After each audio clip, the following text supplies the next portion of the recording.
Out of the box, the bolt is 2 3/8 or adjustable to 2 3/4. So it's your back set from the edge of the door to the center of the hole. It's 2 3/8. If you need it longer, 2 3/4. I'll just show you what it looks like when it's too short. You know how many night calls I get because they say it's too short or they need a bigger hole. Just adjust it. And it says up, so you know which way's up. Now I'm just going to put the 2 screws in here, just lightly, you know, just snug.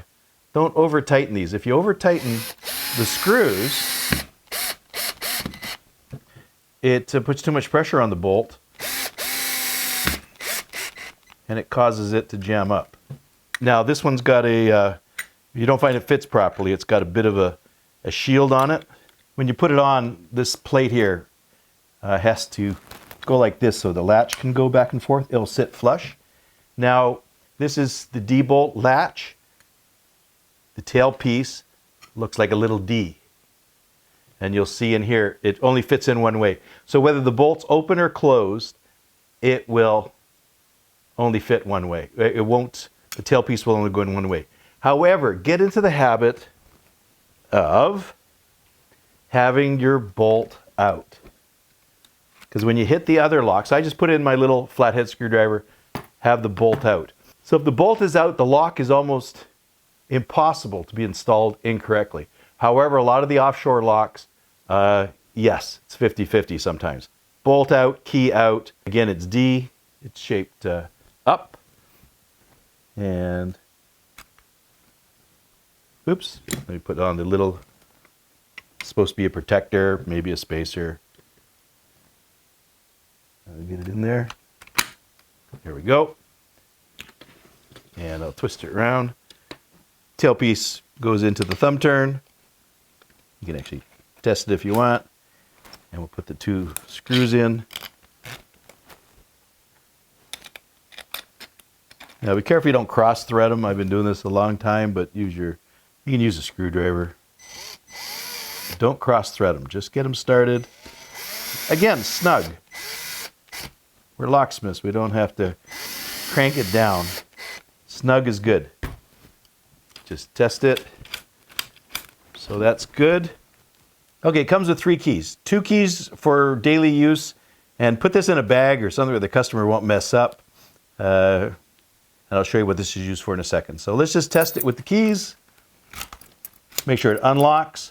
Pull the key out. Make sure it locks. You know, locks. Key comes out. Then we know it's 100% put in correctly. Cylinder removal key. Now what I find is when I have the back too tight, the screws, this thing doesn't come out. So loosen off the back screws a little bit, and you got to put the notch to the 2 o'clock position. So basically, the notch aims at the 2 o'clock position, and this comes out. And then we can rekey it. So in theory, without taking the whole lock off, mind you, there's only 2 screws holding it on, we can rekey this, take it out of the door. So again, it's got a little tiny notch there. So when it's at the 2 o'clock position, the notch actually goes in. That's why you don't give the customer this key, because what's happens in the past is they've pulled this out by accident. So when I go to reinstall it, put the D up, goes in there. This just slides back in and pull it out, and it still works perfect. Now, common problem with which is why I hate these things, is, you know, it's all functioning, it works perfect. I go to put the removal tool in, put it to the 2 o'clock position, and it's next to impossible to get it out. But if I loosen off the back a little bit, the 2 screws on the back, just a little bit,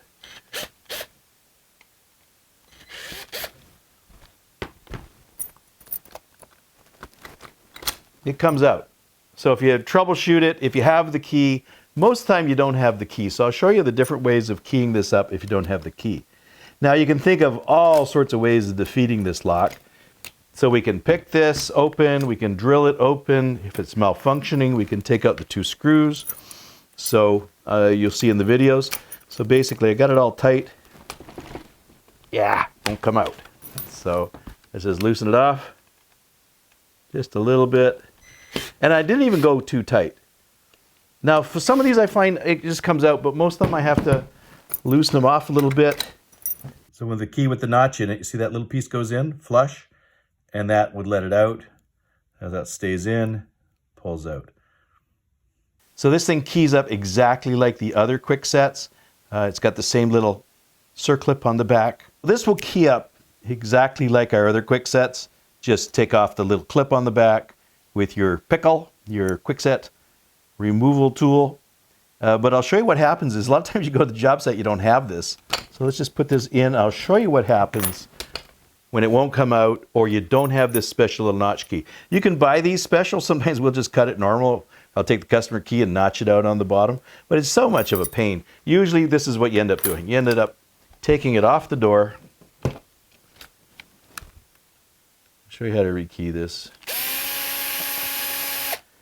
Now some of these are under the brand name Titan. And they say they're discontinued, but I'm still seeing them for sale online, and I'm still seeing them for sale on some of our suppliers. When it's out here, you can see as well, you can, we can take it out. It's really easy when it's off the lock. But if you don't have that, you can take your cylinder removal tool. Some of them are stamped Kwikset cylinder removal tool. The old timers called it a pickle because it looked like a pickle fork. So just get it in there. It just pries this thing off beautifully. And then your little clip comes out. I recommend replacing the clip. This is brand new. I'll put it back on. Take out the screw. And we can just put in the regular key. Put in the key if you have it, or shim it if you don't. And there's videos on how to shim the locks. Now this one you got to put at 45-degree angle. Take your follower. And, oh, this is a 6-pin. I take that back. This is a 6-pin. Geez, I missed one on there. Okay, so that's a 6-pin. Now this one is right factory. So 6-pin factory. We would have to use a different pick on this. We have to use the Latch 10 cut. And you can see there's a little notch on the back that lines up to that notch, and that helps you pull it out. So just rekey as normal. You have to use a 6-pin Kwikset. It'll be the KW10. And let's just see what's in the top of this. Learned something new today. I put the headlamp on, and look how good it is. We can now video this better. I should probably do this at night for night calls. So now you can see I just sort of let the follower, and then I push down on it. Take my next one and just give it a little. I push that forward a little bit. This holds it in. If I let it off, see, it just springs out. Always check your top pins to make sure they're all there. I can't see. Okay, let me see if I got that on an angle. Leave that. See. So I did 3, 4. No, I did 3, 4. No, I did 4, 5, 6. So I did the 4, 5, 6, and now I'll do 3, 2, 1. Oh, that headlamp is working nice. I'd almost say, doing night calls or even, I gotta put the springs in first. This is pretty good. Now, common problem is sometimes people throw the driver or the top pin in first, and then the spring. Don't do that. Spring, top pin. And now that little piece that holds it in is in the way. It's a lot of pressure on that. That's that piece there was in the way. It's in the way again. It's going to be interesting.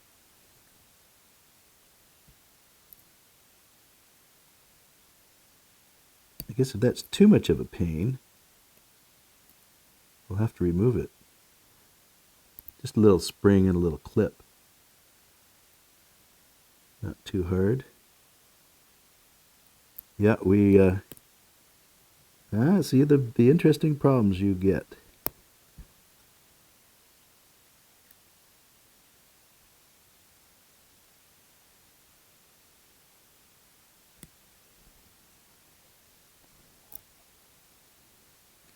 That is going to be a pain. It'll probably be quicker.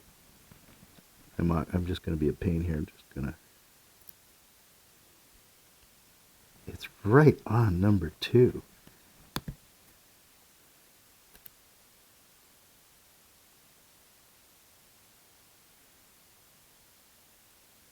I'm lazy. I should just take it out. I gotta probably have to take it out.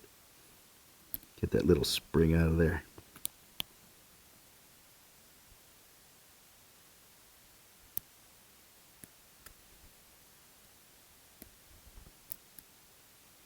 See, learn something new every day. This is an interesting little dilemma. Ah! Keep this in the video. This is like real life. Nothing goes smooth every time. People go, oh, you should take the spring out. I should have done this. You know what? This is what happened today. Yeah, it's not going to go. I'm going to take that spring out of there, the side spring.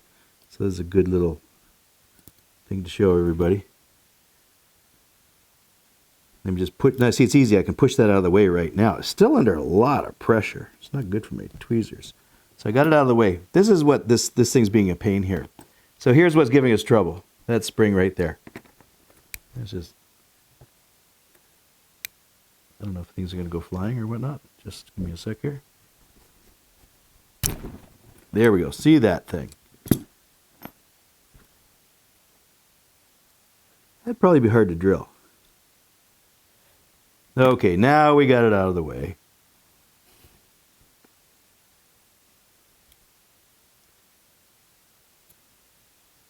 Let's put in the spring.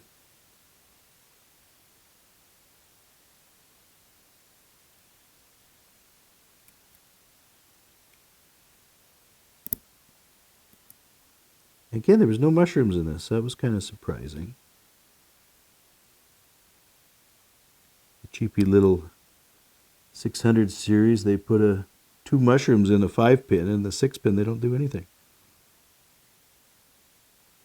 Again, not my go-to lock at all, or my go-to manufacturer. It's a necessary evil because there's a lot of them out there. So, I'm going to throw the cylinder back in first.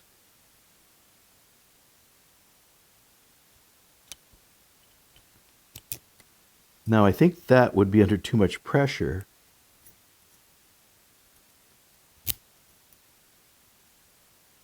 So I'm going to turn it. Let's put this back in there. That should sit flush.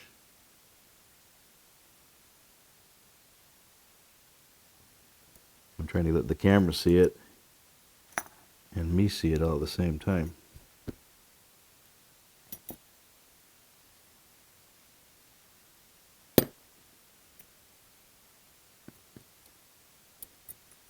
So it's flush, the hole's lined up.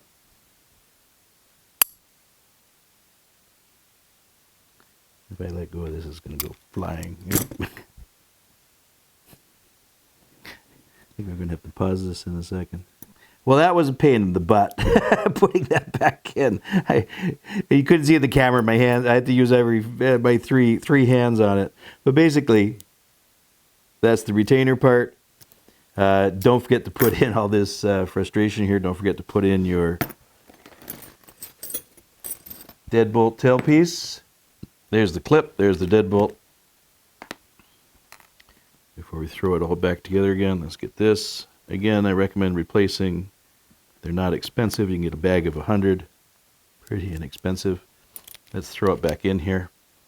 Now, if I didn't have this, I just shim it. Well, I wouldn't have even pulled it out this far. Just don't take it apart.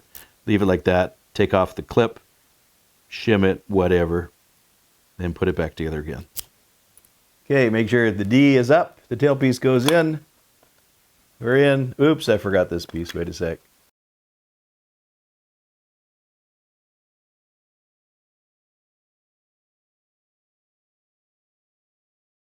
There we go. It's in.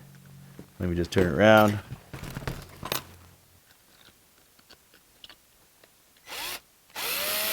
Just start it. Don't cross thread. These cross thread really, really easy. Just snug, that's all we want. Okay. Boom, boom. This was not that easy, but it will key up normally. If you don't have the key, if you don't have the removal, the cylinder, well, they call it a control key. If you don't have the control key, you can still rekey it. It's a bit of a pain in the butt, as you saw. Try not to pull out that little retainer piece. Don't give the customer this piece, because you know what's going to happen. It looks like it's, oh, it's working perfect, right? And one day you're going to get a call with the customer, but see, it's not coming out now. But this one is, I probably find for me about 30% don't come out. But I still wouldn't tell the customer to put it in a bag, tell the customer not to use it. But see, but I bet you, but I've had many of these, even when they're tightened down really snug, they come out beautifully. This one's not, and I've run across, this is pretty good that it was a pain. But I'd say 30% of run across, these things will not come out nicely unless I unscrew the back. And the rest just come out like nothing. But a lot of times, I don't have this key. Showed you how to rekey it. It's a pain in the butt. But they're popular. There's a lot of them out there. And this is a 6-pin Kwikset. So this is the 5-pin. This is the 6-pin. So the first one's the 5-pin. See, there's a little 5 there. 5-pin, 6-pin. So this one, these are factory keys. So when you look at it, but the key blanks, this is a KW1. This would be a KW10. When you line up the shoulders, they look the same key, but it's not. If you look at the bottom shoulder, that's the big difference. So you have to have, the bottom shoulder is the most important to make it go all the way into the lock. So 5-pin, 6-pin, the difference is the bottom shoulder on the 6-pin is cut back more. So you have to have different blanks for these.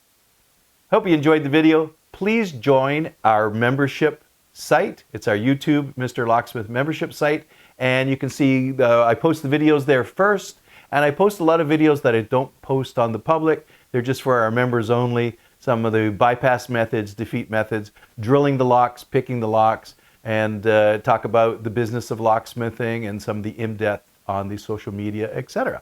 So please join my membership site.